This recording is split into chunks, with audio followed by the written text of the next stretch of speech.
ಈಗ ನಿಮ್ ತರ ಈಗ ಶಿಫ್ಟ್ ಅಲ್ಲೆಲ್ಲ ವರ್ಕ್ ಮಾಡ್ತಿರೋರು, ವರ್ಕ್ ಫ್ರಮ್ ಹೋಮ್, ಕೆಲ್ಸಕ್ಕೆ ಹೋಗೋದು, ಇದೆಲ್ಲದ್ರ ಮಧ್ಯೆ ಡಯಟ್ ವರ್ಕೌಟ್ ಎಲ್ಲ ಮಾಡಿ ಫುಲ್ ಅಸ್ಥೆಟಿಕ್ ಆಗಿ ಅಚೀವ್ ಮಾಡ್ಬೋದಾ? ಖಂಡಿತ ಮಾಡ್ಬೋದು. ಜಸ್ಟ್ ಡೆಡಿಕೇಶನ್ ಇರಬೇಕು.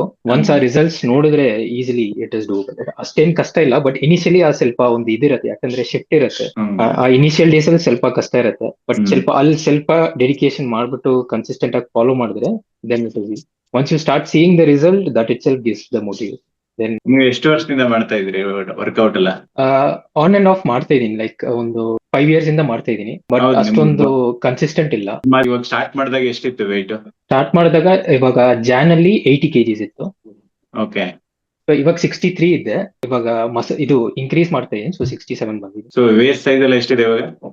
ಇವಾಗ 78 ಏನೋ ಇದೆ, 78 80 ಏನೋ ಇದೆ. ಸೊ ಈಗ ನೀವು 63 kg ತಲುಪಿದ್ರಲ್ಲ, ಅವಾಗ ಎಷ್ಟಿತ್ತು ವೇಸ್ಟ್ ಸೈಜ್ ಎಲ್ಲ? ಅವಾಗ 76. ಇವಾಗ ಯಾವ ಡಯಟ್ ಮಾಡ್ತಿರೋದು ಸದತಿರು? Now is on weight gain, lean gain diet, regular carbs ಇದೆ. ಸೊ ಹೆಂಗ್ ಅನ್ಸ್ತಿದೆ ಇವಾಗ ನಿರ್ಮಲ್ ಅವರಿಗೆ? ಏನ್ ಅನಿಸ್ತು ಸ್ಟಾರ್ಟಿಂಗ್ ಮಾಡ್ಬೇಕಾದ್ರೆ? ಆಮೇಲೆ ಏನ್ ಸ್ವಲ್ಪ ಹೇಳಿ ನಿಮ್ ಜರ್ನಿ ಬಗ್ಗೆ. ಅದೇ ಸ್ಟಾರ್ಟಿಂಗ್ ಅಂದ್ರೆ ಸ್ವಲ್ಪ ಭಯ ಇತ್ತು, ಇದನ್ನ ಫಾಲೋ ಮಾಡಕ್ ಆಗತ್ತಾ. ಇನಿಷಿಯಲ್ ಆಗಿ ಸ್ವಲ್ಪ ಕಷ್ಟ ಇತ್ತು, ಬಟ್ ಒನ್ಸ್ ಅದ್ ಸ್ಟಾರ್ಟ್ ಮಾಡಿದ ತಕ್ಷಣ ಅದು ಹಂಗೆ ಫಾಲೋ ಮಾಡಕ್ ಸ್ವಲ್ಪ ಈಸಿ ಆಗೋಯ್ತು. 1-2-3 months ಅಲ್ಲಿ ಅಡಾಪ್ಟ್ ಆಗೋಯ್ತು. ದೆನ್ ಆಮೇಲೆ ರಿಸಲ್ಟ್ ನೋಡಿದ ತಕ್ಷಣ ಅದ್ ಸ್ವಲ್ಪ ಮೋಟಿವೇಶನ್ ಆಯ್ತು. ಓಕೆ, ಇವಾಗ ನಾವು ಕ್ಲೀನ್ ಆಗಿ ಫಾಲೋ ಮಾಡಿದ್ರೆ this will be good for my health ಅಂತ ಒಂದು ವೇಸ್ಟ್ ಸೈಜ್ ಎಷ್ಟಿತ್ತು ನೀವು ಸ್ಟಾರ್ಟ್ ಮಾಡ್ಬೇಕಾದ್ರೆ? 97 centimeters was his waist. Natural athletes ಗಳಿಗೆ ಶ್ರೆಡ್ ಮಾಡಿದಾಗ ಹೊರಗಡೆಯಿಂದ ನೋಡೋದಕ್ಕೆ ತುಂಬಾ ಸಣ್ಣ ಅನಿಸ್ತಾ ಇರ್ತಾರೆ.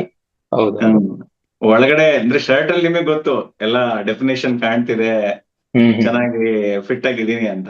ಬಟ್ ಹೊರಗಡೆಯಿಂದ ನೋಡೋರಿಗೆ ಇವನೇನಪ್ಪ ಏನೋ ಒಂದ್ ಸ್ವಲ್ಪ 2-3 kg ಮಸಲ್ ಗೇನ್ ಮಾಡಿ ಆಮೇಲೆ ಕಟ್ ಮಾಡಿದ್ರೆ ಬೆಟರ್ ಅನ್ನೋ ತರ. ಅದೇ 97 centimeters was his waist at start. ಎಷ್ಟು? 97. ಅಲ್ಲಿಂದ ರೀಚ್ ಆಗಿದ್ದು 72 was. ಬಟ್ ಅಂದ್ರೆ ನಿಮಗೆ ಅದೇ ಫ್ಯಾಟ್ ಸ್ವಲ್ಪ ಪರ್ಸೆಂಟೇಜ್ ಜಾಸ್ತಿ ಇತ್ತು ಮೊದ್ಲೇ, ಅಂದ್ರೆ ಸ್ವಲ್ಪ ವರ್ಕೌಟ್ ಮಾಡ್ತಿದ್ರಿ, ಬಟ್ ಡಯಟ್ ಫಾಲೋ ಮಾಡ್ತಾ ಇರ್ಲಿಲ್ಲ. Diet was not optimal. So ಹೆಂಗ್ ಹೇಳ್ಕೊಟ್ರು ಸದತ್? ಚೆನ್ನಾಗಿ ಗೈಡೆನ್ಸ್ ಕೊಟ್ರು. ಸೊ ಏನ್ ಡೌಟ್ ಇದ್ರು ಕೇಳ್ಬೋದು.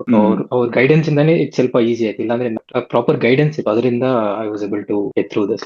ನಿಮ್ದು ಅಸ್ಥೆಟಿಕ್ ಬಾಡಿ ಮಾಡ್ಬೇಕು ಅನ್ನೋದಕ್ಕೆ ಸ್ವಲ್ಪ ಡಿಫ್ರೆಂಟ್ ಸ್ಟೇಜಸ್ ಆಫ್ ಡಯಟ್ ಮಾಡಿಸ್ತಿದ್ವಿ. ಬಟ್ ಬೇರೆಯವ್ರಿಗಾದ್ರೆ ಈಗ ನಾರ್ಮಲ್ ಆಗಿ ಯಾರೋ ಒಬ್ರು 80-90 kg ಬಟ್ ಜಸ್ಟ್ ನಾನು 10 kg ಕಡಿಮೆ ಮಾಡಿ ಹೆಲ್ದಿ ಆಗಿರ್ಬೇಕು ಅಂದ್ರೆ ಅವ್ರಿಗೆ ಯಾವತ್ತೂ ಅಗ್ರೆಸಿವ್ ಡಯಟ್ ಅನ್ಸೋದು ಮಾಡ್ಸೋದೇ ಇಲ್ಲ ನಾವು.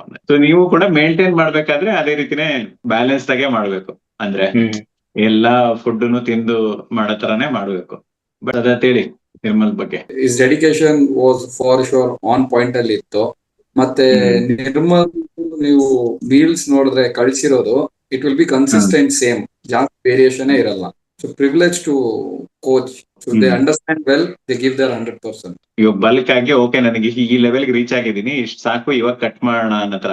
ಲಾಸ್ಟ್ ಟೈಮ್ ಕಟ್ ಮಾಡಿದಾಗ 63. ಸೊ ಈ ಸಲ ನೀವು ಅಂದ್ರೆ ಕಟ್ ಮಾಡಿದಾಗ ಒಂದು 65-66 ಹೋಗೋ ತರ, ಅಂದ್ರೆ ಎಲ್ಲೋ 70 ಎಲ್ಲೋ ಸ್ಟಾರ್ಟ್ ಮಾಡ್ತೀರಾ ಅನ್ಕೊಳ್ಳಿ. 70 71 ಅಥವಾ ಆತರ. ಓಕೆ, ಮೈ ಟೇಕ್ ಅನದರ್ 3-4 months. ಓಕೆ, ಅಲ್ಲಿಗೆ ರೀಚ್ ಆದ್ಮೇಲೆ ನೀವು ಮತ್ತೆ ಕಟ್ ತರ ಮಾಡಿ ಇನ್ನೊಂದ್ಸಲ. ನಿಮಗಿದ್ಯಾ ಒಟ್ನಲ್ಲಿ ಮಾಡ್ಬೇಕು ಅನ್ನೋತರ? ಇಲ್ಲ, ಆತರ ಇದೆ. another 3-4 months. ಡೆಫಿನೆಟ್ಲಿ. ಓಕೆ. ನನ್ ಗೋಲ್ ಏನಂದ್ರೆ I got inspired by seeing Sadat transformation. Okay ಮಾಡೋಣ. Then I myself joined gym. ನಾನೇ ಮಾಡ್ತಾ ಇದ್ದೆ, ಬಟ್ ವರ್ಕೌಟ್ ಮಾಡ್ತಾ ಇದ್ದೆ, ಬಟ್ ರಿಸಲ್ಟ್ ಇರ್ಲಿಲ್ಲ, ಯಾಕಂದ್ರೆ ಕರೆಕ್ಟ್ ಡಯಟ್ ಅದೆಲ್ಲ ಫಾಲೋ ಮಾಡ್ತಾ ಇರ್ಲಿಲ್ಲ. Then one day I thought let's give it a try. Anyhow we are trying to do this, so let's give it a try ಅಂದ್ಬಿಟ್ಟು then I reached out to you. Thank you Nirmal ಅವರೇ, ನಿಮ್ journey share. Thanks.